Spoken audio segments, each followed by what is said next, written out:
বিসমিল্লাহির রহমানির রহিম। তাবারাকাল্লাযী বিয়াদিহিল মুলক ওয়া হুয়া আলা কুল্লি শাইইন কদির। মহামহিমান্বিত সেই সত্তা যার হাতে রয়েছে সকল ক্ষমতা, তিনি সর্ববিষয়ে সর্বশক্তিমান।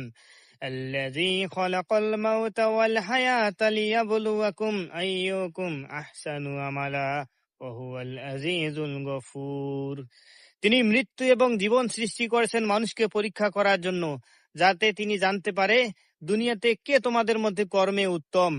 আল্লাযী খালাকা সাবআ সামাওয়াতিন তিবাকা মা তারা ফি খালকির রহমানি মিন তাফাউত ফারজি'ল বাসারা হাল তারা মিন ফুতুর। যিনি স্তরে স্তরে 7 আসমান সৃষ্টি করেছেন, দয়াময় এই আল্লাহর সৃষ্টিতে তুমি কোনো খুঁত দেখতে পাবে না। তুমি আবার তাকিয়ে দেখো, কোনো ত্রুটি দেখতে পাও কি? সুম্মা রজি'ল বাসারা কাররাতাইনি ইয়ানকালিব ইলাইকাল বাসারু খাসিয়াও ওয়া হুয়া হাসির। অতঃপর তুমি বারবার তাকিয়ে দেখো, তোমার দৃষ্টি ক্লান্ত হয়ে তোমার দিকেই ফিরে আসবে। সুবহানাল্লাহ। কত সুন্দর সূরা মুলকের অর্থ।